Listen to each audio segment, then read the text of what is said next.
Good afternoon and welcome to the Southern University Louisiana Progress National Association for Social Workers Louisiana Legislative Wrap-Up. We are so pleased to have you with us, and we have lots of information to bring to you today. On behalf of Chancellor John Pierre, we want to say welcome to Southern University, a historic university that is committed to the community of Scotlandville, committed to the state of Louisiana, committed to the nation. We have a long history of being a catalyst for working to improve the nation, working to improve Louisiana. I am Alfreda Tillman-Bester. I serve as Special Counsel for Human Services at Southern University Law Center, and I am also an adjunct professor. My chancellor, who you all will meet in a bit, believes in multitasking and multi-working his employees. So I get the benefit of that, and I hope that I get to provide some benefit to my students. We have a day that's jam-packed. I don't want to belabor the point. Today's webinar, it will be the first in a series of a four-part series focusing on the Louisiana legislature. We have legislators here with us today, and I'm going to name Representative Jason Hughes and Representative Matthew Willard. I think that he's called Matt. Is that correct, Rep Willard? But anyway, we're pleased to have them here with us, along with a number of advocates, including Peter Robbins Brown with Louisiana Progress, Susan East Nelson. She has so many jobs, I can't even call them all. Devonta Lewis, who is with the Louisiana Budget Project, Ashley Shelton, who is with, I'm sorry, I'm sorry, Ashley, help me. Yeah, Power Coalition for Equity and Justice, no worries. Ashley, I'm sorry, I'm trying to do this quickly so we can get into all of this, but Ashley is with the Power Coalition, and we have Ms. Stephanie Willis, who is with the Louisiana ACLU. Welcome to all of you. We are going to get started with our webinar with our panelists. We're going to start with Representative Matthew Willard, who represents District 97, which includes Gentilly and parts of Mid-City and New Orleans. And then following Rep Willard will be Representative Jason Hughes. So we will allow them to come in that order. Representative Willard. Thank you so much, Alfreda. And I just want to thank Southern University Law Center for hosting this dynamic and informative webinar panel discussion. Many of you know that the regular 2021 legislative session was focused around tax reform, and I'll quickly highlight some of the bills and the constitutional amendments that were passed and that will be on the ballot on October 9th, just to give you some information on it so that you can be an informed voter. Charlie, I do have some slides if you could pull those up. But the first bill that I'll touch on is the constitutional amendment piece. That's Senate Bill 159, and that will be on the ballot on October 9th. Now, many of you may be wondering why tax reform was needed. The real reason is that currently Louisiana's tax collections are tied to the federal government's collections. So I guess to give you a good overview of it quickly, if the federal government decides to increase taxes, that means Louisiana collects fewer taxes. And the reason for that is because you can deduct from your Louisiana income taxes what you pay to the federal government. Are you just getting hungry? Somebody's unmuted. If you can mute yourself, I'd appreciate it. So right now, Louisiana allows you to deduct federal income taxes paid for state income tax purposes. So if the federal government increases taxes, that means Louisiana residents pay more, which means they can deduct more from Louisiana taxes, which means Louisiana receives fewer tax revenue dollars. If the federal government decreases taxes, That means Louisiana residents pay less federal taxes, they deduct less federal taxes, and Louisiana collects more tax dollars. That situation really does not work. It ties us indelibly to federal collections. So the reform measures were really to decouple us from the federal collections. Now, if you really want to do that and not increase taxes for Louisiana citizens, you have to reduce rates. And so the next few bills that I'll touch on are the attempts that are being pursued in order to do that. The first one, the constitutional amendment, SB 159, what it does is it cements in the Constitution that the highest income tax rate for personal income in Louisiana will be 4.75%. Right now, it's 6%, and that's housed in statute, which means the Louisiana legislature could really change it at any given time. The next thing it does is it makes that deductibility for federal income taxes paid permissive. Right now, it's required. So if this constitutional amendment were to pass, it's permissive, meaning the legislature can decide to allow it or to not allow it. The last thing I just want to point out is the ballot language here is kind of misleading, because if you read it, that second part of the ballot language gives the impression that you cannot deduct your federal taxes paid for Louisiana income tax purposes, but you can, and in fact, it's required. So that's kind of misleading. And I guess the bigger picture is that if this constitutional amendment were to pass, you cannot deduct federal income taxes paid. So I just wanted to highlight that. The next bill is the statutory companion for that constitutional amendment, HB 278. Remember, we talked about if you want to do tax reform and not increase taxes, you have to lower those rates. Right now, our rates are 2%, 4%, and 6%. This bill, plus the other two that I'll talk about, are all contingent upon the passage of that constitutional amendment. So if that constitutional amendment fails, none of these go into effect. Actually, go back, Charlie. So HB 278 lowers those rates. It goes from 1.85% on the first 12,500 of your taxable income to 3.5% from your taxable income ranging between 12,500 to 50,000, and then 4.25% on taxable income above $50,000. The other thing that it does is it eliminates that deductibility for federal income taxes paid. So that would be gone. The other thing it does is the excess itemized deductions that some people may benefit from are eliminated as well, unless it is for medical expenses. And then the last thing this bill does is it includes a trigger that if certain eligibility criteria are met, personal income taxes are automatically lowered. My concern with that personally is that we won't use those additional revenues to invest in public education and healthcare and infrastructure. We would basically just lower tax rates. The next bill deals with corporate income taxes. That's going to be HB 278. Now, not HB 278, that's, Charlie, go to the next slide. That's going to be HB 292.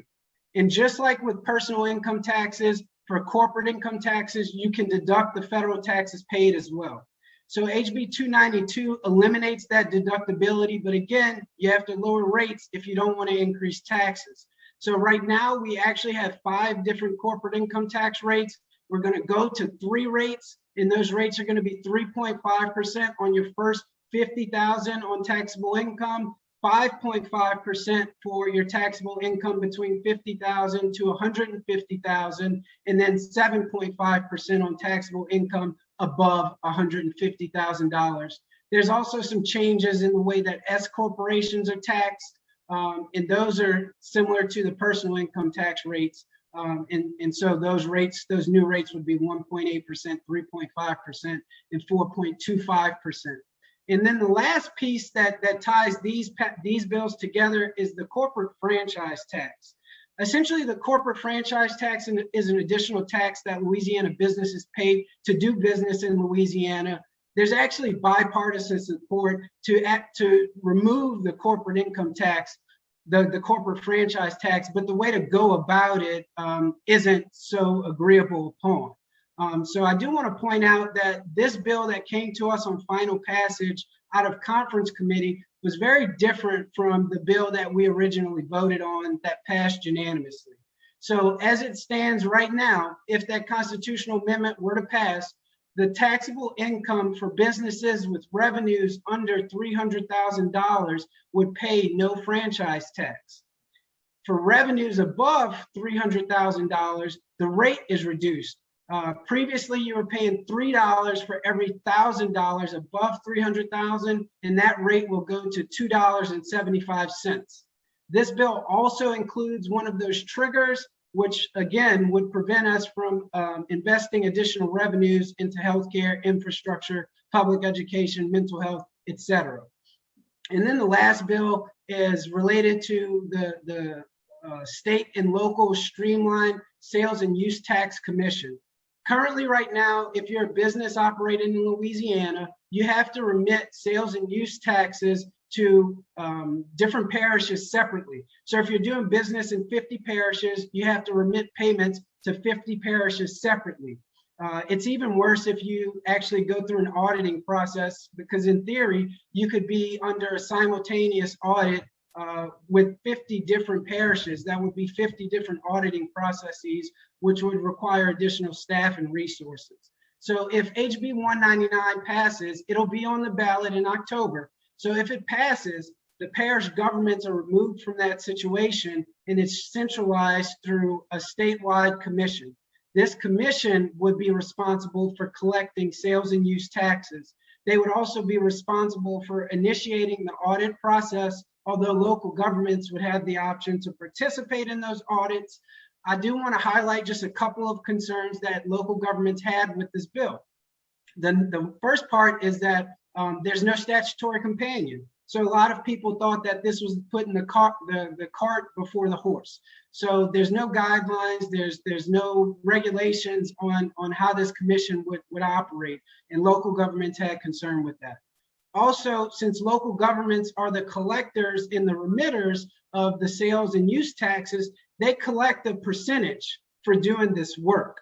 And with them being out of the picture now, that percentage is forgone, and a lot of local governments use that in their, actually all of them, that makes up a portion of their local budget. So there's a gap in their budget. That was a concern. And then the last concern was just about cash flow.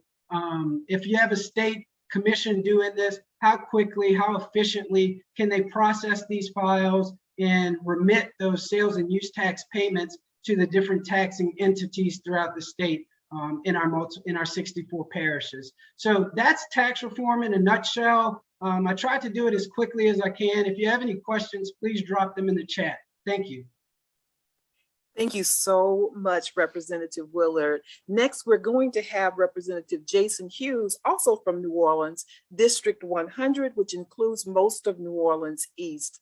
Welcome, Representative Hughes. Well, Attorney Buster, let me first just thank you for moderating our conversation. Let me thank the Southern University Law Center and all of the allied groups for co-hosting this very important conversation. My friend, my splash brother, my seatmate, Representative Willard, did an extraordinary job really covering the meat and potatoes. And one thing that I was taught is that you don't need to complicate something that was very thoroughly discussed. And very proud to sit next to him on the floor and also in committee on Ways and Means. The only thing that I will add to what Representative Willard has said, he took us through where we are at this point. But I think that something that really has not gotten a lot of attention and that each of us now really have an obligation to do is to remind and inform the public that many of these measures will be on the ballot this fall. And, many of us were focused right now on municipal elections and redistricting that will be coming up next year. But, these constitutional amendments, good, bad, or indifferent, will have consequences. So what I really want to do at this time is just urge the public to really pay attention to these constitutional amendments. And I know many of the groups on this webinar will be putting out information, very unbiased information, but just really giving the facts about these proposals that are on the ballot And I cannot say this enough. Please do not just go on the ballot and vote for municipal officials and judges. Please, please, please pay attention to these constitutional amendments because they will have consequences, again, good, bad, or indifferent. And I'll leave it at that. Thank you so much, Rep. Hughes. Okay, I have to tell y'all, Representative Hughes is an attorney, and to be that concise, boy, you're setting the bar really high for the rest of us. So thank you so much. Our next presenter is going to be Mr. Devonta Lewis, who is the Director of Public Affairs at the Louisiana and Public Affairs and Outreach at the Louisiana Budget Project. And he's just a real advocate. He's a fixture at the legislature, and he tweets out really nice things, so I know exactly what's going on. Thank you so much, and welcome, Devonta. Well, thank you, Alfreda, and once again, thank you to everyone for hosting this important conversation. I work at the Louisiana Budget Project, which we have a focus of uplifting low and moderate income families, particularly looking at taxation and budget. And I like to say, if you support racial justice in Louisiana, the place you should do it is through taxation. And apologize, my puppy literally started barking the moment I start talking. So that changed everything. But yes, Representative Willard did a great overview of this plan. And I'll tell you where we stand at the Louisiana Budget Project. We oppose this amendment simply because this is not tax reform for Louisiana. Louisiana has the highest sales tax in the nation, where most of our people are taxed about 10%. This plan doesn't address that. When we talk about economic and income inequality, a lot of times we talk about it through wealth, we talk about it through corporate pay, but we don't talk it about through taxation. In the state of Louisiana, if you are in the bottom 20% and you're making $17,000 a year, you're going to pay 12% of your income in sales, property, and income taxes. But if you're in the top 1%, making over $500,000 a year in the state of Louisiana, you're going to spend and pay 6% of your total income in taxation. This plan does not address that income inequality at all. Part of the problem that we saw with this plan is we agree the federal deduction is a bad tool. It allows mostly wealthier people to deduct their federal taxes from their state taxes. But instead of taking that money and investing it back into our communities to improve schools, to improve roads, to improve bridges, to improve the quality of life, we took nearly $900 million and decided we're going to cut the top bracket, mostly of the highest earners in Louisiana. So this plan really was swapping one tax break for the rich for another tax break for the rich because they're going to get a personal income tax cut. We also lower corporate income taxes. So we know corporations in the state of Louisiana have never been paying their fair share. And this plan exacerbates that by lowering their rate, even though it eliminates their federal income tax deduction. It still is a lower rate when we should probably be moving the rate from 7% to 9%. And lastly, Matt made a great point about a trigger amendment. What this does and what a trigger would do in embedding it in our state's policies and procedures is that we would therefore say anytime we actually see economic growth, the first thing we will do is cut taxes once again. And this is not a tax cut for low-income individuals or mostly Black individuals, because Louisiana also has a very complicated race component to our taxation policies. If you're Black in Louisiana, you're paying 8.9% of your overall income in taxation. But if you're white in Louisiana, you're only paying 7.8%. So we haven't even addressed the racial gap because most of that inequality exists in sales tax, unfortunately, which we did not address. And so part of the reason we're opposed for this is, as I mentioned, is because one, this is not the actual reform Louisiana needed.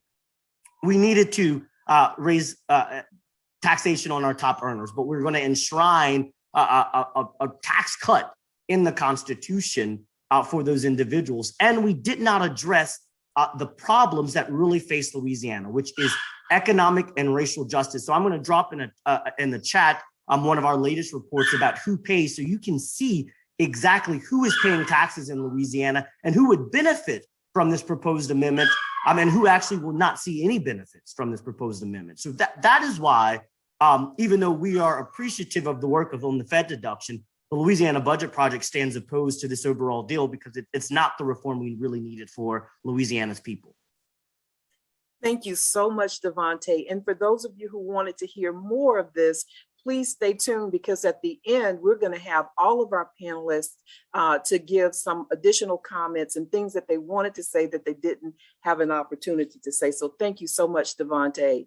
Now, Susan Nelson, who is the executive director of the Louisiana Partnership for Children, is going to be our next speaker, but she is also a SU alum like myself and Representative Hughes and others who are on the line.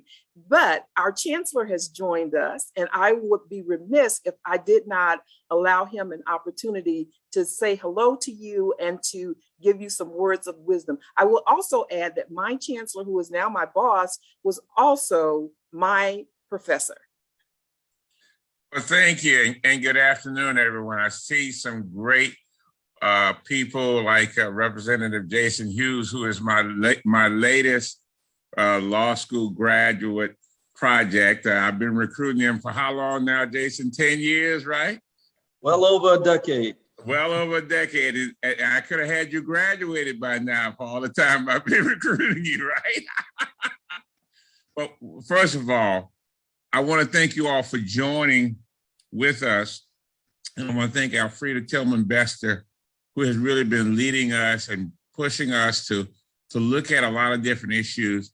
And the discussions you're having today and over the series are going to be important discussions, because they're going to outline some very important ideas, thoughts, initiatives. We're going to point out some things that need to be addressed. And if we keep working towards getting those things addressed, we will make Louisiana a better place, because the idea is that we want to be a transformative force in this state. And you have an excellent group of speakers who can address a lot of different issues, talk about the work that they're doing, and lead us to a better path where outcomes will be different. So I appreciate all of you for joining us. And, you know, on behalf of the Southern University Law Center family and the Southern University system, I want to thank you all for joining and creating an ecosystem of ideas that we can all flourish from. Thank you very, very much. Thank you so much, Chancellor. I want to say before all of these people how wonderful it is to be in an environment where thought processes are encouraged and where you support our outreach to the community. So thank you so very much, Chancellor. Miss Susan Nelson, welcome home. Thank you so much, Professor Bester.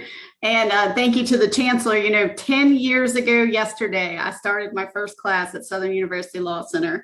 And it's been an incredible and amazing trip. And I told the Chancellor years ago that I'm like a cat that you fed me once and I'm not leaving. So I'll keep coming back and talking about how great it is to be part of the Southern University Law Center family. So my area of focus today is talking about, you know, we've done this repeal of the federal income tax deduction. And quite honestly, in my opinion, we missed an opportunity, because when we repealed, if those amendments go through to repeal the federal income tax deduction, we could have created an enormous pot of money to pay the bills that we know are past due for our children and families in Louisiana. And, you know, we missed it, because we could have been investing in infant and early childhood mental health. We could be investing in K through 12 mental health. We could be investing in shoring up our economic stability systems to support our families that are trying to access SNAP and can't access SNAP because of the systems issues. We could do things like supporting our Medicaid rates. Some of our Medicaid reimbursement rates in this state have not been increased since 2010. And they were woefully low at that point. They took a cut in 2010 that we've never put back. So you've got an issue here where people are touting Medicaid expansion in the state. And look, let me be clear, Medicaid expansion is amazing. The fact that we took Medicaid expansion is a great thing. but having healthcare and having access to actual care are two very different things. So when doctors and providers cannot get money for the services that they provide, they don't provide them to the people no matter what card they have. So we had a really tremendous opportunity with this repeal of the federal deduction. And if we pass this amendment to lower income tax on, quite frankly, the top earners, we've missed our opportunity to really shore up our children and families. This is the budget that came out of the Senate Finance Committee. In this budget, there's $1.7 million that goes directly toward dealing with the problems of our families. Things like human trafficking, things like child advocacy centers that deal with children who have been abused. We're spending $1.7 million fixing the problem that we could have spent a fraction on preventing. If you are familiar at all with the Heckman curve, the earliest investment in our children and families gives us an 18% return on investment. Rather than spending $1.7 million trying to solve the problems we've created by not supporting our children and families, we could have spent that money providing services and supports for our families. And so it leads me to the point I've said, and I know that Professor Bester heard me say this earlier this week. At some point, we have to quit fishing our children out of the river and go upstream and figure out why they're falling in. And upstream is family economic stability. Upstream is mental health services and supports for our families. Upstream is prenatal support for women who are having children, postpartum expansion on Medicaid. We got a deal done in practice, but we don't know whether or not the money is going to be there to fund that in April of 2022. So we have a lot of issues in the state that we could solve with just a little bit of money, and yet we have lacked the political will to invest that money in our children and families. Thank you. Thank you so much, Susan. I really appreciate it. Y'all are setting records for lawyers today. I mean, y'all are on it. I really appreciate the ability to focus on the amount of time that we have. Well, next we have, and it's appropriate that her organization is called the Power Coalition for Equity and Justice because she is a powerhouse. Welcome, Ms. Ashley Shelton. Good afternoon. Thank you so much, Alfreda, Southern University Law Center, our legislative members that are here today, and my fellow panelists that I get into good trouble with all the time. Really happy to be here. And I think, so much of the discussion today has been really rich and important. And I think that, one of the things that, we've been fighting for at the legislature is, like this, so much of what Devonta and Susan have mentioned, which is, how are we going to get to racial equity? Like, how are we going to pull people and places out of poverty in our state?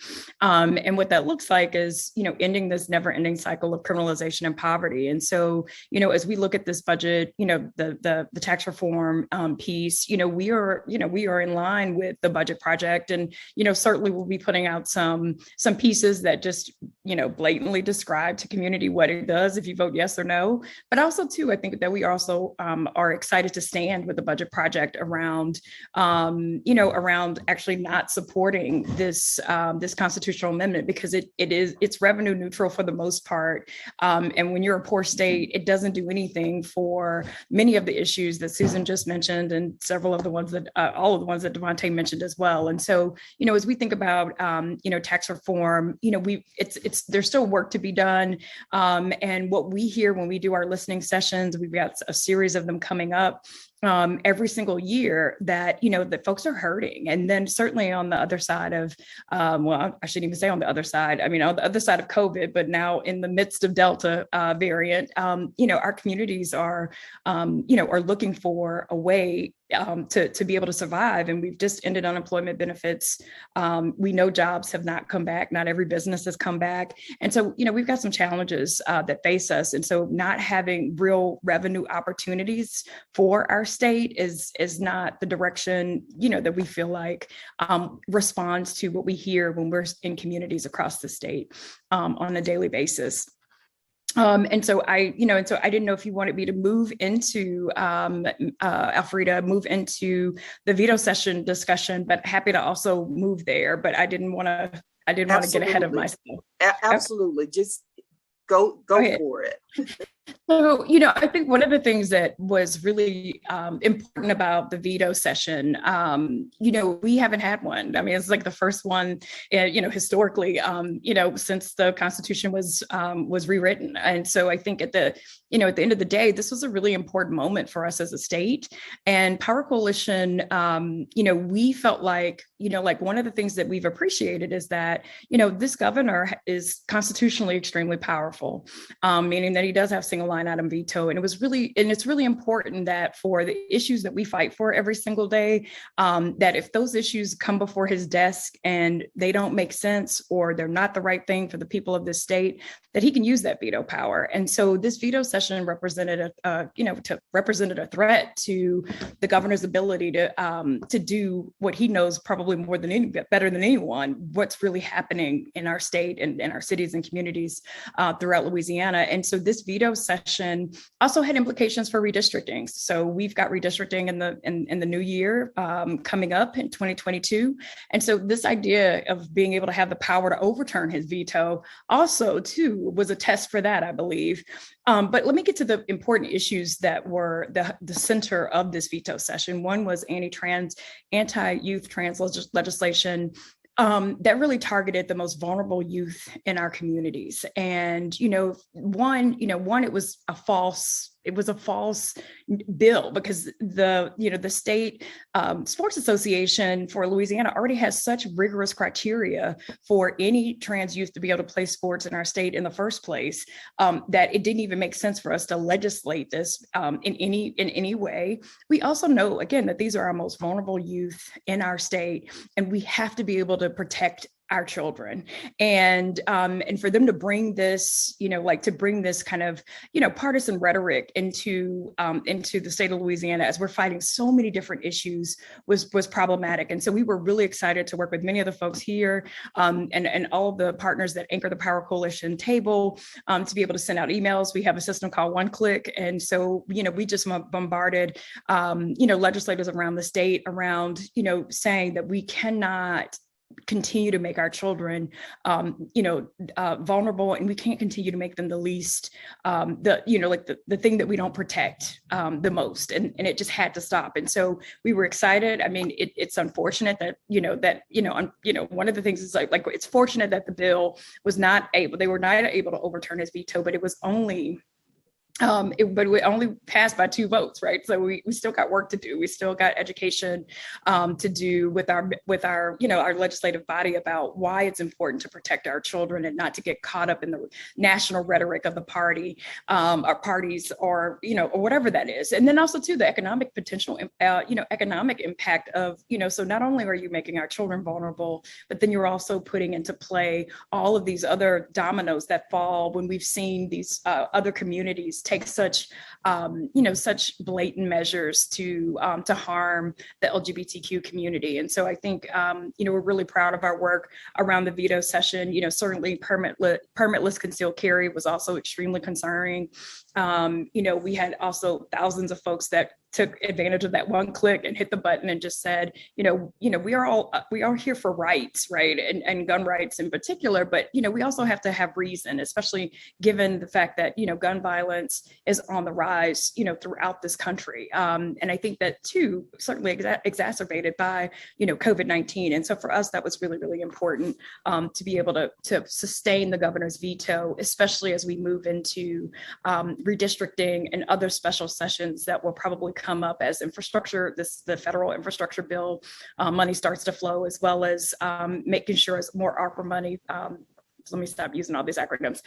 Not ARPA, but I mean, it is called ARPA, but the President Biden's most recent COVID relief bill makes its way into our state and has already made its way into our state, but more money keeps arriving, making sure that those dollars actually make it down to the people of the state. And so I'll leave it there so that we can continue this, this really fruitful discussion. Thank you. Ashley, thank you so much for bringing us into the veto session, because it was certainly an integral part of what we're going to be talking about today. Others who did not have an opportunity to talk about the veto session will have it a little bit later on in this session today. I want to remind our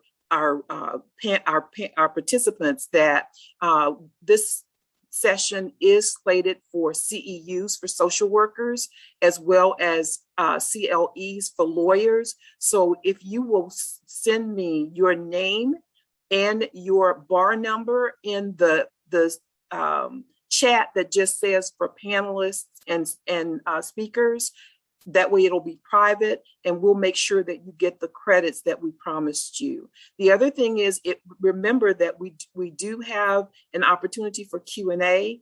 Some of our people will want to answer as they go along. They may ask if anyone has any questions, and that is fine. But otherwise, we will have question and answer at the end. So please remember to put your questions in the Q&A and put your bar number or your information for your CEUs from the National Association of Social Workers in the chat to just the panelists and the speakers, so that it doesn't go to everyone. Thank you so much. Oh, well, I guess I better introduce Stephanie, right? Because that wouldn't be right. Stephanie, thank you so much. I know how early you were up this morning, so I know that you're ready to go. So Stephanie is the policy strategist at the ACLU of Louisiana. And guess what? She's also an SULC grad. She's an alum of Southern University Law Center, the best law center in the country. That's and I right. say that without any prejudice whatsoever. Welcome home, Stephanie. Thank you so much, and thank you for having me. And I want to recognize the distinguished panelists that we have here. And we all worked together during this legislative session, because it was like a really, really tough one, to say the least. If we're going to talk about the veto override session, I think that it's also, particularly when we're discussing SB 156, which was the anti-trans bill, I think that it's really important that we recognize the incredible wins by, the trans and queer youth, the activists and the loved ones that also supported them. We at the ACLU, we actually follow the lead of the trans community, who actually put their lives on the line during the veto override session. And we jumped in after receiving calls from individuals who were directly affected. And they are really the ones who should be elevated, because the passage of SB 156 would have ultimately affected them. I think it's important that we really acknowledge the tremendous role that they played in advocating for their rights, and actually galvanizing, other organizations to rally behind them.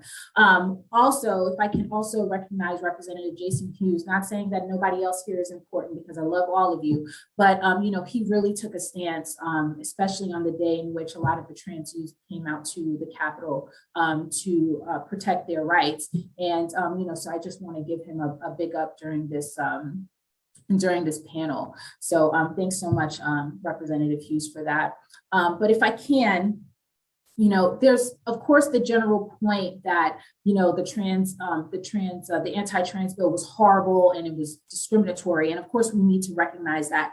And like Ashley stated, this solution in search of a problem was clearly a glaring example of how the legislature often does not serve, the real interests of the people at large. Even the author of the bill acknowledged throughout this legislative session that there wasn't even a single case where there was an issue here in Louisiana, right? So, and Ashley again stated, remember, it was just a vote of 68 to 30 in favor of an override. And so it fell two votes short, right, of the amount needed to actually push the transgender sports bill into law. So that's something that I think that it's very important that we actually recognize. And so this leads us into, we're talking about the veto override session, but this is also important in terms of redistricting as well, right? Because if we think of gerrymandered districts, in which some people are really unfairly overrepresented, and we have others who their votes are diluted. And, this ultimately determines who our representatives are accountable to. And it actually, tips the scales for many of us. And so it's important that we actually rebuke a lot of the Republican leadership who sought to divide the Democratic caucus ahead of redistricting throughout this veto override session. And, we need to recognize the really strong coalition work by, the different organizations throughout the state of Louisiana.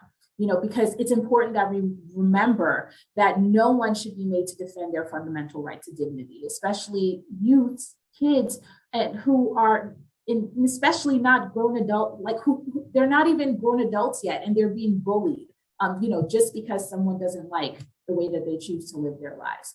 So I want to thank you all for that. Thank you. Thank you so much, Stephanie. We really appreciate that. You're going to have an opportunity to talk to Stephanie a little bit later as well when we get into the Q&A. And thank you all for the questions that you're posting. Continue to post those for us, because we want to make sure that you get not just the information that we're giving you generally, but to answer the questions that you have in particular. And remember, we have 3 more sessions that are more particular that will be coming along in every other week for the next 6 weeks. So next we have, last but not least, Mr. Peter Robbins Brown, who has been my cohort and my partner in helping me to put this thing together, along with Charlie and the members of the Vulnerable Communities and People's Initiative. I want to call every name, but y'all know I'll miss somebody and then y'all will all be mad with me. But Peter Robbins Brown is the Policy and Advocacy Director for Louisiana Progress, and he was a fixture during the legislative session, and he made sure that we were aware of what was happening there. So thank you so much, Peter, and welcome. Thank you so much. And of course, like Devonta, my dog in the background has started growling just as I come on camera. I don't really have a lot to add, so far to these discussions. I think everybody, we have some amazing panelists who know this stuff inside and out and have really covered everything. I think the only thing I would just add on the veto override session in particular was that it was, as Ashley made the point, it was this historic thing, unprecedented, and it wasn't called, so let's say it was the governor vetoed the tax reform deal. So however you feel about the tax reform deal, that was a big compromise. It required, bringing a lot of people together from both parties to kind of come up with this. So again, no matter how you feel, that was a big issue, right? If the governor had vetoed something like that, I guess I could maybe understand, calling this unprecedented veto override session, right? But instead, and tax issues affect everybody in one way or another. But instead, this veto override session was called over these 2 issues that solve absolutely no problems that actually exist in our state. So we went, the legislature, a majority of the legislature took this huge unprecedented step to not actually solve any real problems. And I think, and it was driven by these like national media narratives, these issues that have just been used as kind of, political red meat. And so I guess, one of the things that disappointing is certainly an understatement, right? But the idea that we would take, that the legislature would go to this length to not actually solve a problem and to really just kind of, stoke the fires of divisive political rhetoric that we're seeing all across the country. I think that was, again, maybe the most disappointing. I don't know, there's a lot of disappointing aspects, and I think, in terms of some of the other stuff that we'll probably get into today, this idea that we were taking these national media narrative, driven issues, making a huge deal, creating more divisiveness in an already divisive chamber, to not actually deal with the problems that, the rest of the panelists have lifted up. So, funding for, children and families, funding for equity, all the different things that we know that we really need to be focused on. So I think that was not just from an advocate perspective, but just from like a citizen perspective, like why those things. So thank you.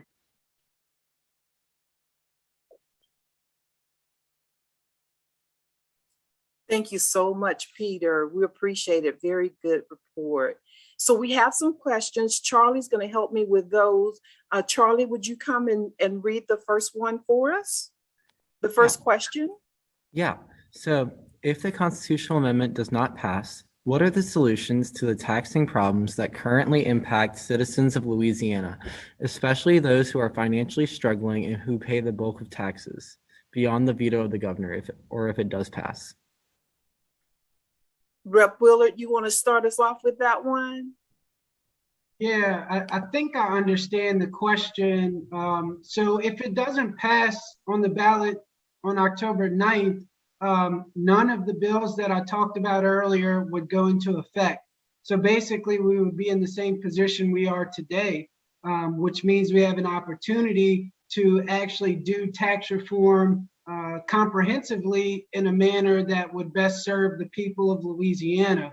You know, I just presented the information as objective as I could, but I share the concerns and sentiments of my colleagues that have been on this panel. You know, I believe we freed up close to $1 billion by eliminating the federal deduction of taxes paid.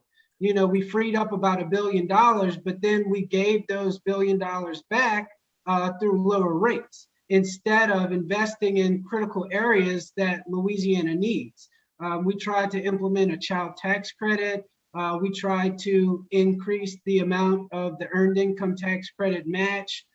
We tried to fund postpartum Medicaid coverage for a full year as opposed to 2 months. I mean, so there are a lot of initiatives that we could be implementing with some of those dollars that we would free up if we had to do it a different way. But again, that only occurs if this constitutional amendment fails.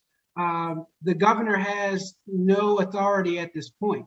The bill's passed. At this point, it's up to the people. So either the people of Louisiana approve this constitutional amendment or they don't. And if they don't, we're back to the drawing board and, you know, maybe we get some equitably distributed tax policies. Would any of our other panelists like to speak to that question? Yeah, I would say the solution is very simple in Louisiana. I mean, in 2025, we're going to roll off $500 million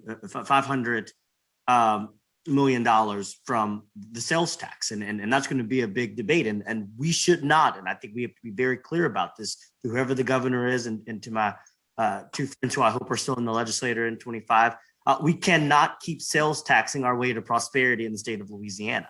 And so if we want to undo that, we're going to have to hopefully have this amendment fail and then come back, eliminate the Fed deduction, have high income earners pay an 8-9% bracket, which is in line with a lot of conservative states, I should say. We should increase corporate taxes and bring them to about 9%. We should also enact an inheritance tax. Louisiana is one of the few states that we are not taxing these big windfalls from people who are inheriting a lot of money and perpetuating the income inequality. So there are a lot of things we can do. There are a lot of things that we can do that are not even just as aspirational as what I talked about. We can take the tax commission that we created a few years ago that said eliminate the Fed deduction, enact combined reporting. So for companies who are filing taxes and have locations in different states, they are using one state to pay their taxes because it's cheaper there, even though they're and not paying their taxes here in Louisiana. So there are very even bipartisan good government ideas that have been put on the table that Louisiana hasn't enacted. And so I think what we need to do is we need to make the legislature know and hold Representative Willard and Representative Hughes's colleagues accountable to actually do real reform that is not just putting money back into the rich and into the wealthy and into what lobby and NFIB says they need to do. And so Matt talked a lot about some of the other pro-family things that he did. And I want to take this time to thank him, especially and Matt, and Jason for pushing the EITC and the child tax credit at a state level that would have matched what President Biden and Congress did in the American Rescue Plan that would have cut Louisiana's child poverty in half. They fought hard. And our legislators decided instead of giving our families a tax cut for their children, we would give tax cuts to corporations. That's the problem that we have to fix. Thank you so much, Davante and Representative Willard. I'm going to ask Charlie if he would come with the next question, and also to remind all of our lawyers and our social workers that this is credit for you, either CEUs for our social workers or CLEs for our attorneys. So please put your bar number or your information if you're a social worker in the chat. Put it in the panelists and speakers slot. That's the only word I could think of, y'all. So that it will be maintained and private. Thank you so much. Okay. So go the ahead. next question is going to be, didn't the anti-trans bill pass more because of financial impact on our state rather than for equitability to the trans community? ? As a result, what steps or actions can be taken to move things towards equitability rather than dollars and cents? So I'll try to jump in. I think I understand the question. Look, the financial and the economic argument was one piece of the picture, and one piece of the argument. But the 30 individuals in the House and the 12 or so members of the Senate that ultimately voted to uphold the governor's veto did less so because of the economic argument. That was a supplementary argument in our minds. At the end of the day, the bill was a mean-spirited bill.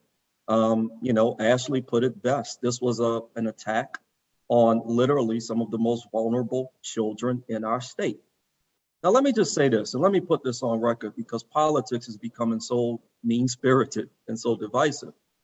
The author of the bill, Senator Mizell, is not a mean-spirited person. She's actually a very good person. And for those that don't know her, I would challenge you to go get to know her. And Representative Schlegel, who carried the bill in the House, is not a mean-spirited person. She's actually a very good person. I've gotten to know both of these ladies, and I was very intentional about sitting down. They don't think like me. They look at certain aspects of the world through a different lens than me. But I want to say, we won the battle this time, but we all need to open our eyes. This fight is not going away. And, I had a really good conversation with my friend, and I'm going to call him a friend because we really got to know each other this past session, Dylan Wagaspak, who just did an extraordinary job at the Capitol, educating policymakers like me and others, and really being a forceful advocate. Gone are the days where we assemble in rooms and have conversations with people that don't think like us. And we're going to have to, have some very tough conversations with the author of the bill and figure this out.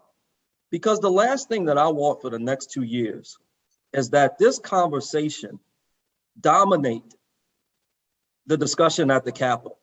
At a time when we have a literacy crisis, when almost 200,000 of our students in K through 5 can't read, at a time when students 0 to 3 need access to early childhood education, at a time when our children are facing trauma, at a time when our citizens are being evicted and can't pay their bills, those are the types of meaningful discussions that we need to have.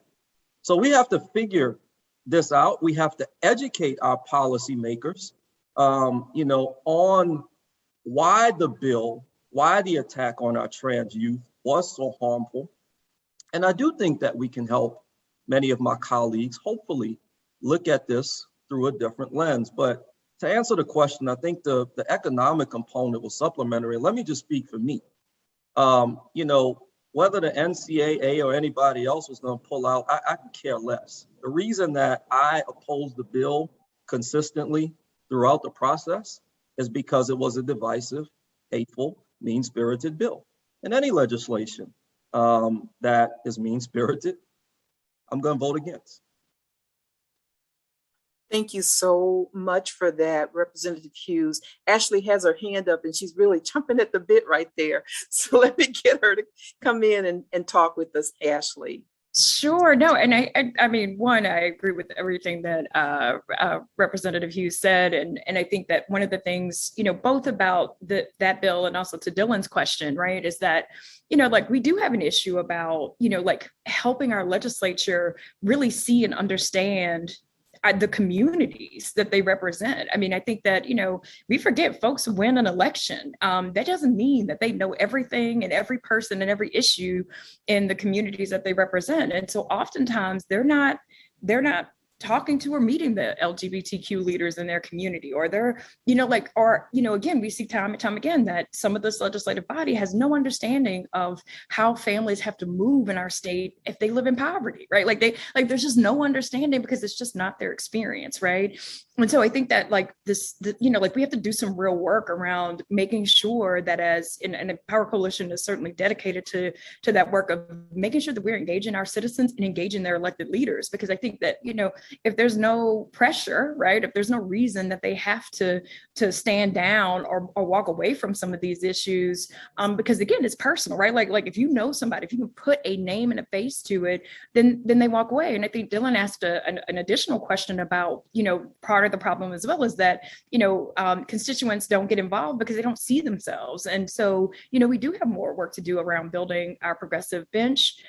We know it's an issue across the board, right? And that the reality is that for our LGBTQ community, other progressive leaders in rural communities, there's just not enough resources and capacity and support for them to be able to run for office. And so what does that mean? And how do we fix that so that they actually can be represented in this body, as well as,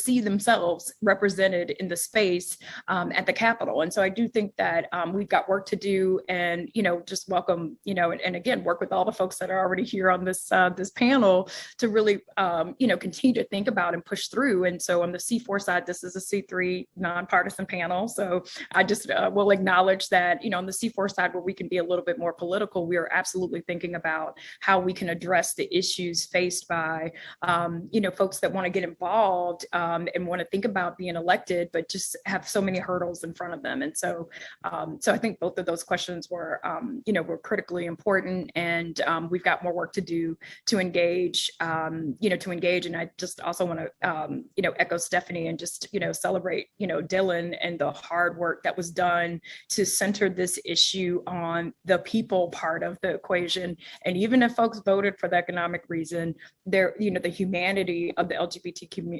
LGBTQ community was certainly centered through Dylan's leadership, and just grateful to be able to have been a part of that work.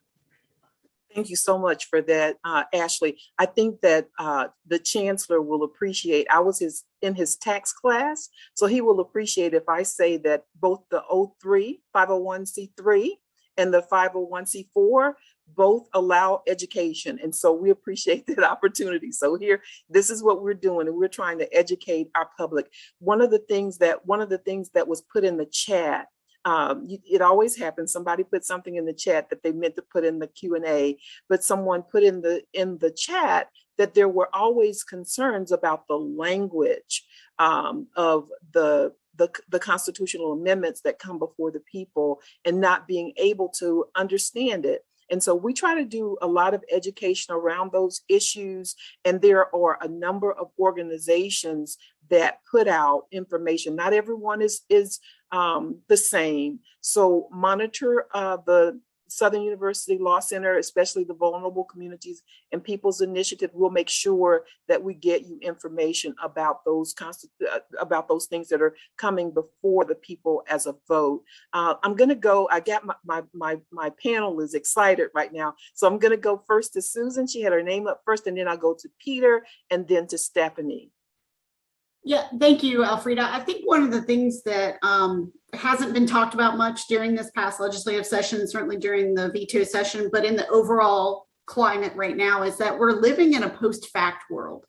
The lawyers on this call will know, Rule 11 in federal court, which is, you can't sign a petition if it's not a true claim. It seems to have been thrown out the window with a lot of these federal cases that were filed. And we're seeing that in our legislature too. And I can give you an example. We had a study resolution, which for folks that aren't familiar with the legislative process, a study resolution is just a kind of a feel-good piece of legislation, doesn't have the force and effect of law, but encourages an agency to take a look at a particular issue. And we had a study resolution to look at home visiting. As we know that evidence-based home visiting is something that helps families with newborn children adapt to their role as parents and really get their kids off to the best start. It was a study resolution to look at making those programs voluntarily available to everyone in Louisiana. That piece of legislation hit the floor at 8:30 in the morning in the Senate. And by 2 o'clock, it had been killed by people calling in and saying that this was government overreach and this was the government coming to take your children. And none of that was true, not even a little bit true. It was a study resolution, first off, and secondly, it was a voluntary program. And so, you know, I'd like to hear maybe some from the legislators, how they're interpreting this, but we've heard so many stories from the legislature of their constituents calling in this post-fact environment. And if you look at the transgender bills, that's exactly what it was. They weren't dealing in facts. They were trafficking in political sentiment, not actual facts about what was going on. So that's some reality that we really need to face in this state, because the national political scene has really invaded here as well. Thank you so much for that, Susan. I want to remind our panelists that if you are lawyers, you are also entitled to CLE.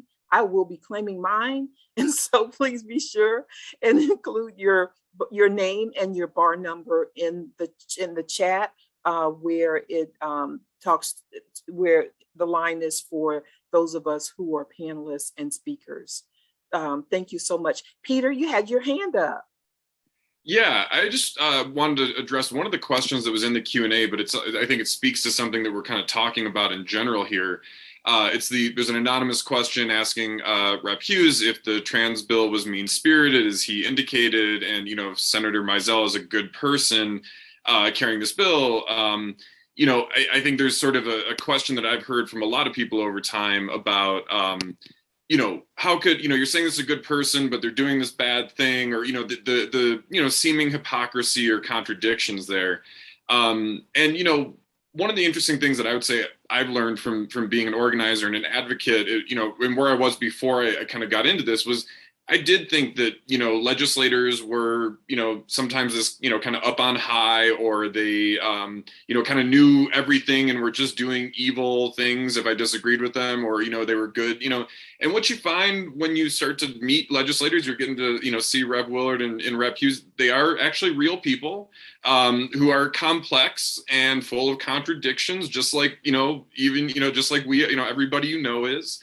And a lot of times they haven't actually, so, you know, I don't know Senator Mizell all that well, but I have had some conversations with her. You know, how often has Senator Mizell actually encountered in any sort of real personal way a trans youth? I would venture to guess not often, if at all, right? I think on criminal justice reform, that's another one where, you know, a lot of times you're talking to these legislators, they have had no experience with the criminal legal system. And, you know, they were a real estate lawyer, you know, sale, whatever they were in their district, and, you know, they were popular and knew a bunch of people and decided they're going to run for office, and they got elected. And then it turns out that all they really know about, and this isn't necessarily a knock on them, is real estate law, or whatever it was they were doing, you know, before they got elected. And so as citizens in particular, or, you know, as people who are interested, there are a lot of legislators, even some who you might have read or seen things about that you think, oh, this is a bad person or whatever, that actually, if you get a chance to sit down and talk to them, you will be providing them with a lot of information that they have not encountered before. And that there are quite a few of them who, again, despite the fact you might disagree with them on a lot of issues, you might be able to find certain issues where you can educate them and get them to be at least more open-minded, if not persuade them to, you know, support or oppose what it is you support or oppose. So I think it's something that we often get caught up in the politics, in the divisiveness, and lose sight of the fact that there is an opportunity to educate legislators at the state level, at the local level, and again, at least open their minds to some of these things. They are, for the most part, again, even if you disagree with them consistently, thoughtful people. They just have a different perspective and a different experience than you do. And sitting down and having productive discussions with them can actually go a long way. So yeah, so much for that, Peter. Thank you so much. That is so true. We can't make assumptions about people, just like we don't want them to make assumptions about us. And it's very important to at least give them the benefit of the doubt and let them, if they show you that they don't care or that there is that hatefulness, then it's another thing. But I'm going to go to Stephanie, and then I'm coming to you, Devonta.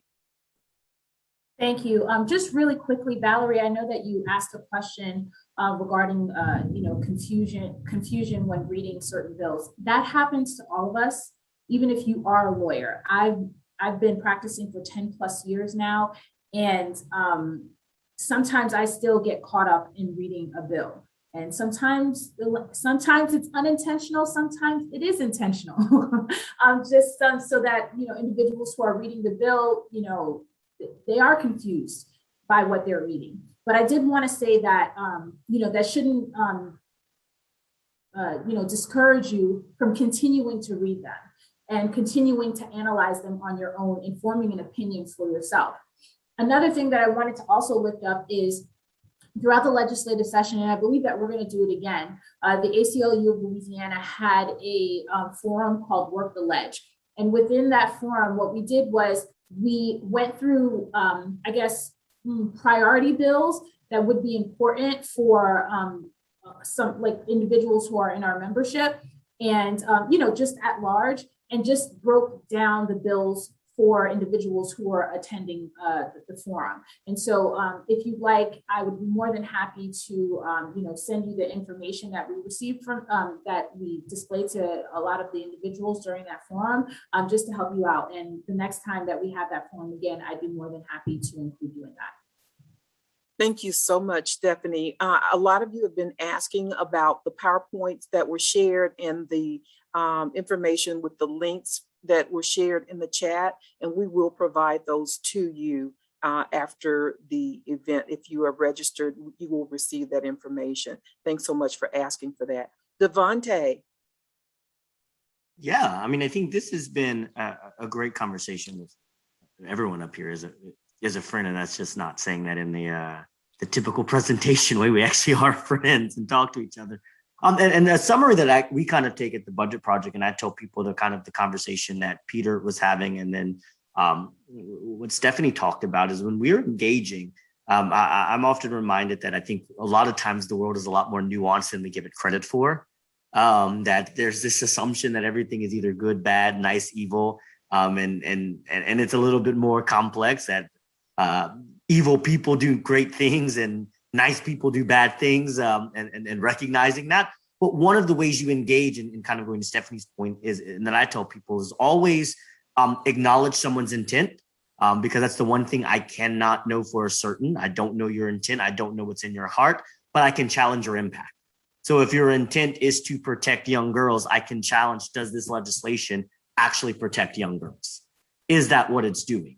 And that's the way I tell a lot of people to involve with lawmakers who may seem at odds with you, at odds with your beliefs, at odds with your morals, is never challenge their intentions, because that's when you get into this personal debate of, oh, I'm not a racist, I'm not a sexist, I'm not transphobic. But when I am challenging you on the impact of what you are saying you want to do, that is more impactful, because I now need you to prove how you are protecting young girls. How are you not being racist and being an anti-racist and dismantling a systematic structure? And so that's how we've approached it. That's how I approach it, is really channeling more an impact.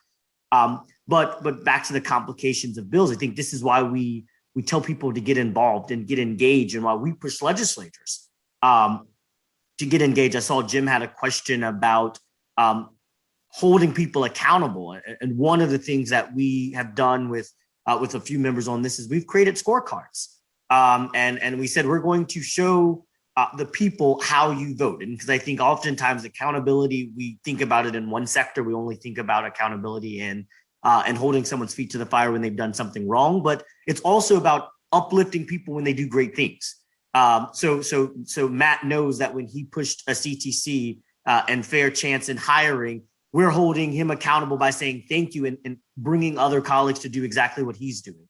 When Jason was fighting for sexual assault and expanding their earned income tax credit, we say thank you. So we are bringing other members to say, hey, you need to focus on the poor, the less vulnerable, the marginalized community.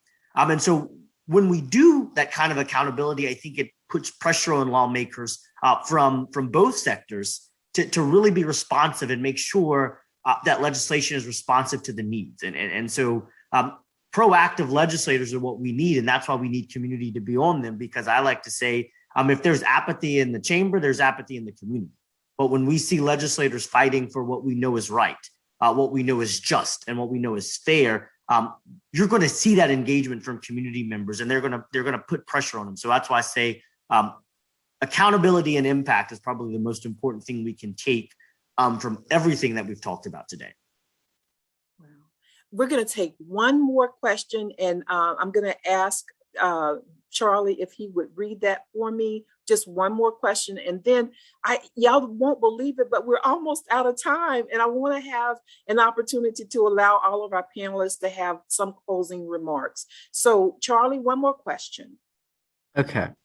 So with respect to the engaging legislators who may have been thoughtful once informed of different perspectives, has anyone had any experience where Republican legislators have actually varied from the party line based on such additional perspective? At the end of the day, it takes people to vote differently based on thought, input, and broader inputs of their constituents. Yeah, I'll give you an example that comes to mind, and I'm sure if I had long enough, I can give you more. There was a bill by Senate Education Chairman Cleo Fields that would mandate that children have to go to kindergarten at age 5. And he managed to get that bill unanimously passed through the Senate. And, as it came to the House, he handed it to me and he said, go get this bill passed, and failure is not an option. Well, when I began to tick the bill, I can tell you leading into final passage, we only had 49 representatives committed to vote for the bill. The bill was doomed for failure. At that point, I then began working the floor, having one-on-one conversations with members that were on record with their intent to oppose the bill. And somebody brought up earlier, I think it was Ashley, about facts. Facts matter. And unfortunately, many of my colleagues had misinformation, and they were not basing their, vote on facts. They were basing it on misinformation or because a particular organization was opposed, and so they really didn't read the bill. And so as we really started talking through the facts, and they saying, oh, well, I didn't realize the bill actually did this, and I thought it did that. Several of my Republican colleagues then decided to focus on the merits of the bill and not divisive rhetoric. And ultimately, we got that bill passed on a strong bipartisan margin. And it's because members who were initially opposed to the bill for whatever reason, I decided to have direct and respectful conversations with them with no motives other than the facts. And they ultimately voted on the merits of the bill. And so I say that to say we have to start having more just respectful and direct conversations, because as Devonta and others alluded to, Matt and I, we're policymakers, but we are not experts on every single subject. I know what I know, and I don't know what I don't know. And there's a lot I don't know. And that's why I appreciate, regardless of what side of an issue you're on, people can tell you, I talk to everybody because I want to get both sides of the equation. And normally when, folks are lobbying for a bill, the first question I'll ask them, well, what is the opposition going to say? Because I really want to understand both sides. And then I go do my own independent research. And at the end of the day, I vote my conscience and I vote how I feel my constituents would want me to vote. And I just try to do the right thing, because for a job that pays $16,800, if I can't come here and be courageous and just do the right thing, I really don't need to be here. Did Rep Hughes say something about poverty wages right there, y'all? Okay, I digress. Let me just move over. I got Peter and I have Stephanie with their hands up. I'm gonna give you 2 minutes each. This is gonna include your closing remarks. So say what you were gonna say here and then include your closing remarks, and I'll get to everybody. Thank you. Yeah, so I wanted to just kind of adding to what Rep Hughes said, we worked on a bill to partially decriminalize marijuana possession. And, we went around talking to everybody about that issue, right? And obviously, it's one of those things that people have an immediate reaction, positive or negative to. But I think one of the things that really helped get that through was actually hearing from people who were impacted, and had dealt with these kinds of other issues because of a simple marijuana possession conviction, right? And so things like, the record following them, having a hard time finding jobs, those kind of things. So along with talking about facts, also being able to bring to legislators people who are, feeling the pain of a current policy that's in place. Because I think a lot of times there are some legislators who thankfully do get swayed by facts and evidence. Some of them only can be persuaded or are largely persuaded by hearing personal experiences from people. And so anything that you're advocating on, finding, not just coming with a position paper or a bunch of research, which can sometimes be easily just blocked out. But when legislators hear from people who are suffering under the current law, it's something that you want to change, I do find that tends to have a real impact on the equation and on the discussion. And then, just to kind of close, I guess, to follow Elfrida's direction and do a closing remark. I think that we're seeing on this call, that there are a lot of really, really strong advocates in the legislature, outside of the legislature, working in the legislature, and that, so often, these advocates are speaking on behalf of the people, but showing up as much as you can. Obviously, COVID makes that it's a whole different situation. But I think sometimes people get discouraged. They say, "Oh, I sent a bunch of emails or I made a bunch of calls, and it's still it didn't change the outcome on this particular issue that I was working on, or these issues that I was fighting for." But sometimes with this stuff, and I'm just going to use the marijuana thing again as an example. Like there have been people who have been fighting on this issue for decades. And, hitting a wall, right? But it's kind of like long-term erosion, right? Sometimes, the wave keeps crashing against the wall, or the rock, or whatever we want to, do for the metaphor here. And it takes a while, but eventually it does, the wall falls, right? And so don't be discouraged if the first thing or the first few things, you work on don't come to fruition in a short time frame. Sometimes you're just carrying the baton, from the people who worked on it before you, and then handing it off to the next, the next person, the next people. And so just being involved and fighting for what you believe in, it can be powerful, even if you aren't seeing just sort of immediate, results that you're hoping to see. Thank you so much, Peter. Rep Hughes had his hand up, but we're going to come back to him. He had to go off screen for a minute. So I'm going to take you guys in the order that I see you on my screen. So Susan, you got 2 minutes. Thank you so much, Elfrida. I'll just close in saying that, I think a lot of people get frustrated or worn down in this process. Some of us who've been doing this and for a number of years.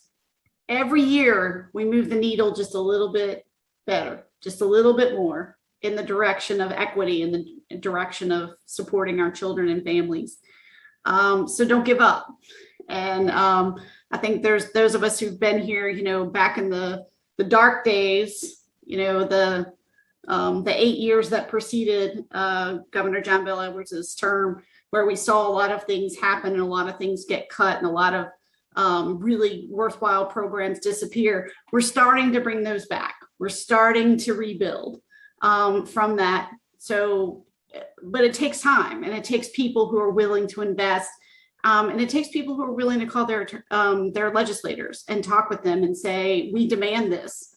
But then on the same side of that coin, and I know Ashley's probably going to mention this, we have redistricting coming up. And it's really, really important that folks are engaged in the redistricting process, because some of the ideological bent of our legislature is due to how the districts are drawn.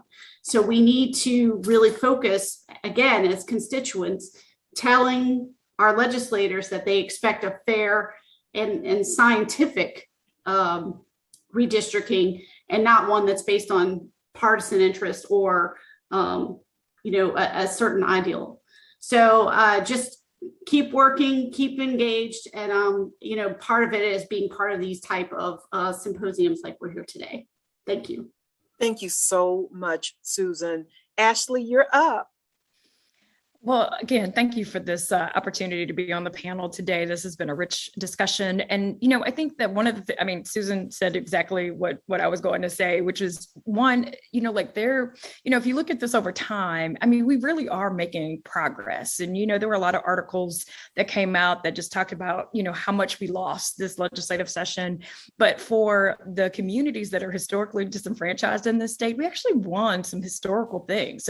Criminal justice wins that were led by Vote, Voice of the Experience, where, we saw, 3,000 folks being eligible, for release, just correcting these, these laws that keep people, incarcerated in our state. Power Coalition, Janae Jameson, who led our work at the legislature this year, historic wins around voting rights, 40 states, 400 bills to against voting rights. And Louisiana in the Deep South was one of the few states in the country to actually extend voting rights by extending early voting by 3 days. And then also to ending an old rule where you have 3 minutes in the ballot box and double that time to 6 minutes. And as we've said today, if any of you, for those of us that aren't lawyers, if you have to decipher, if you vote yes, what does it mean? And if you vote no and it's real complicated, you need at least 3 minutes to figure out what you need to do on those constitutional amendments. And so really proud of that work, really historic. Lots of, Peter mentioned the marijuana piece. There's just some really historic things that have happened and that continue to happen in this work. And so I want folks to be encouraged. I think that we can, I think the veto override session, being able to hold the line on the governor's vetoes, I think all of those things were critical points of power. And the Power Coalition's, excited and happy to continue to work in communities throughout the state. Excited to work with our legislators to be able to move forward. Redistricting is the last thing, I'm wrapping up. Redistricting is upon us. So we know in 2022, in fact, census data drops today. And so, at the end of the day, that's dropped today. We'll be sending out some information about what that means. And then I think that, as we think about redistricting, the voices of 40% of the state are voters of color.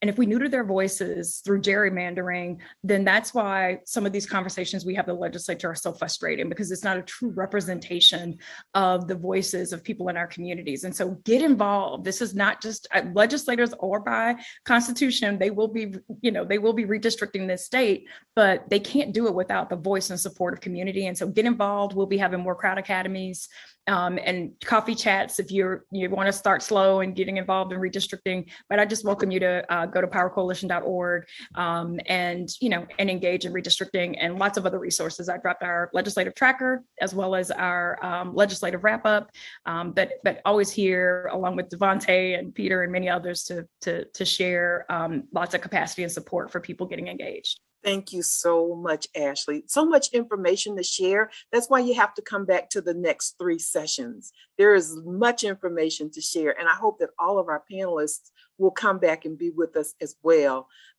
Rep. Hughes, let me come back to you, and then I'm coming to you, Stephanie. Yeah, thank you, Attorney Bester, again, for moderating and for your extraordinary work, and to the Southern University Law Center and all the allied groups. I really enjoyed this discussion, and I will be very brief. Yes, I will echo redistricting. It is going to be likely the most consequential redistricting that I've seen in my lifetime, and that the state has seen in a very long time. And so we all need to pay attention. We all need to be engaged. The House and Governmental and Senate Governmental Affairs Committees will be doing a road show. We will get information out. Please go and get your voices on the record. And the 2023 election in the state for the legislature is going to be it's going to have consequences. We see what's happening at the federal level with the judiciary. What happens with our state legislature in 23 will be very pivotal. But Matt and I are going to have to walk and chew gum at the same time, because at the same time that we're in a special session for redistricting, we will be in the middle of a pre-filing period for bills. So we can't lose sight of the important general session that's going to follow the redistricting session. And so, listen, to all of the participants that are listening, that are watching, just know your voice matters. Don't get discouraged. I want to tell you, despite the many divisive fights that we have had, I'm really excited about the next 2 years. I know that we're going to get some great things done. And, you know, I look forward to elevating many conversations moving forward, especially from my newest seat on the Appropriations Committee. So thank you all for your participation, and look forward to our continued working relationship. Thank you so much, Representative Hughes. Listen, I'm gonna patent this group of people, and I'm gonna call you guys every time I have a segment, because you have been phenomenal, and I know that all of our participants really appreciate you. Stephanie. Yes, thank you so much, Attorney Vester. I also want to thank everyone who participated in this panel. Thank you for listening to us, listening to what we had to say, and engaging in the conversation. I think that that's really, truly, very, very much so, very, very important. I just want to kind of piggyback on the subject matter with regards to conversations within the state capitol and within the legislature. Actually, the 2021 session was my first session actually at the Capitol, and it was a learning experience for me. And I have to say that because, you know, sometimes it can be extremely difficult. And, but you will find that when you do speak to individuals on both sides of the aisle, it's extremely important. And displaying the facts as they are, and having the representatives and senators listen to what the facts are, plays an extremely important role. Because at the end of the day, there's no way that a bill is going to pass just by having Democratic support only. So it's truly very important that Democratic or Republican support only, I should say, I'm sorry. So it's truly important to engage both sides of the aisle. And that was really quite evident in the bill that we filed, HB 46, which attempted to shorten the period of time in which the state had to charge individuals for misdemeanors and felonies. We were successful in that we were able to reduce the period from 45 to 30 days for misdemeanors. And for some, you know, we wanted more than that. We actually wanted 5 days. And some may think that, take that as a blow, but we did take that as a win. Because there were certain organizations who were really truly against the bill from the start. And so, you know, with the help of coalition of organizations, with the help of a lot of legislators at the Capitol, excuse me, we were able to move forward with that. So I'm just stressing the importance of incremental wins. A win is a win, and you take it. And thank you again, and thank you for taking the time to listen to me today and the panel. Thank you. Thank you so much, Stephanie. I heard Stephanie say, but between the lines, baptism by fire.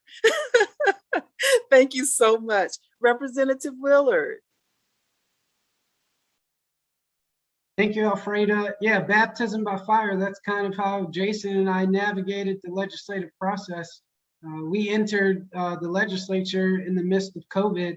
And I did want to just take a second to urge everyone out there to get vaccinated and wear your mask. The Delta variant is really ravaging our state, our communities right now. And so we need to work together to stop this spread so that we can get back to enjoying life and reduce the overwhelming occupancy in our hospitals. Look, I hope all of our attendees took away something from this informative webinar. You know, it was truly an honor to share the stage with my colleague and my seatmate, Representative Hughes, and with all of our advocates and our friends in the legislature who fight on democratic priorities and initiatives on a regular basis. You know, you see us at the committee table with Susan, Peter, Devonta, Ashley on a regular basis, you know, and we're really pushing forward a people-centric agenda in Baton Rouge. So please do not give up, do not lose faith. While we can't walk away with the big wins that we would like to see every legislative session, we do have a strategy, and we want to see incremental progress. And, you know, over time, hopefully we get to where we want to go, but we are stacking up wins, and I think we are moving in the right direction. The last thing that I'll mention is that the Louisiana Legislative Black Caucus is doing a listen and learn tour throughout the state. It's now on Zoom because of the Delta variant, but we'll be talking about the redistricting process. For more information on that, I believe it's on the Urban League of Louisiana's social media accounts. So you can go there to get Zoom information if you want to participate in that. But please stay engaged. Reach out to your representatives and your senators. Your voice matters. Sometimes it determines how a legislator is going to vote. So I just want to end with that and thank all of you. Continue to stay safe and take care. Thank you so much, Representative Willard. Devonta? Yes. Well, one, thank you all for joining with us and being part of this conversation. I think oftentimes we feel advocacy in the legislative process is just so hard and it's not reflective of our needs. And so many times, once you involve yourself in the process, you realize that this is where we need more people at. I think so many of the other panelists have said things that I would want to say. And I think in closing, one of the things that we push and I continue to push is that we do have a policy vision. We have a plan forward for what Louisiana should look like. And I will say that we are uncompromising in that vision, but we are flexible in the path. And so that means we're going to try multiple different things. We're going to come back different ways. So don't get discouraged if you see us not operate away, because that doesn't mean we're changing our vision on making sure every Louisianian can have an affordable wage, that we cut child poverty in half because we know 1/3 of our children in the state live in poverty. Half of all of our Black children in the state live in poverty. We have work to do in Louisiana. And it's going to require every last one of us. And when we recognize that no policy is race neutral and that we be race centric in our policy, because we know when we invest in equity for Black and Brown and Asian communities, we invest in every single person in our state of Louisiana. So that is kind of what I look forward to. I'm glad Representative Hughes reminded me about bill filing, so I can get on making him and Matt carry some more bills for me in the upcoming session. But so they won't be limited either this time. And they have no excuse. They have no excuse this year. They can file 30 bills. So I'm glad we put that on the record. But as I say in all, what we will do is when we invest in every single person, when we invest in our workers, our children, our communities, but most importantly in equity, we can make Louisiana a more prosperous state. And that's the work that we're all committed to doing. Thank you so much, Devonta. Let me say a special thank you to Charlie Stevens, to Peter Robbins Brown, Courtney Jones, Saba Nagatu, Tieran Branson, Fletcher Bell, all with DCPI, and especially to Miss Jasmine Hunter and Charlie, because they did the technological stuff, y'all. I can talk to y'all all day, but I can't figure all that stuff behind the scenes. But they were really good teachers, and they taught me how to bring this stuff together. But Charlie and Peter, if you guys would let the audience know about the evaluation process and how that's going to work. We have an electronic evaluation that's going to be available. I believe it's on the website. And so can you do that real quick? And then we're going to go to Miss Melissa Flournoy, who's going to give us some closing words. Okay, so all registered attendees will get an email after this with like all the links that were sent in the chat and like a little Google form. Tell us how we did, what you thought, what we can do better, and just like a little thank you. So be on the lookout for that. Peter, did you want to add anything? No, I think Charlie got it down. And yeah, I think just thank you, everybody. And I guess throw it over to Melissa. And let me just say, please do that for us, because if we didn't do something well, we want to do it well in the rest of the series. So please let us know what you would like to see us do better. Melissa, not welcome because you've been here the whole time, but I'm so excited about this and bringing this together, bringing it to fruition, has been a labor of love. So thank you so much, Melissa.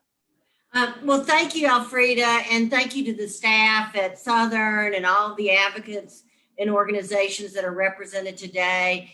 This was a great first overall summary of what happened at the legislative session. We have 3 more sessions to go. The next session is in 2 weeks on August the 26th at noon. We hope everyone will register for that. We'll be doing another session the week after on 2 weeks later on September the 9th. At the next session, we'll be talking about families, education, criminal justice, and voting. On the 9th, we'll be talking more about education and families. And then on September the 23rd, we'll be focusing on redistricting and other issues. There are so many great organizations working in Louisiana. We have a lot of great opportunities to collaborate, to make a difference. So I want to thank our legislators and our panelists and ask y'all to register for the next event if you haven't already. And we will be sending out, as Charlie mentioned, a follow-up email with links to all of the reports that have been mentioned, the websites of the organizations that are participating today, information on the series and other signups. And so I just want to thank all of y'all for participating. Stephanie said it was her first session. I can honestly say this was my 34th session at the Louisiana legislature. I'm not counting, Melissa. I am not counting. It's scary. You go back even to the Romer years. So the lesson is that we have to focus on today. We have to plan for the future, and we have to stay in the game. So thank you all for your tenacity, for your leadership, for your courage, and for your willingness never to give up. We can move Louisiana forward. So we'll see you in 2 weeks. Sign up, and thank you, Devonta, Ashley, Stephanie, our representatives, Matthew and Jason, and onward. Let's make Louisiana better together. Thank you. Have a great rest of your afternoon, everybody, and thank you so very much for your time. Take care. Thanks a lot.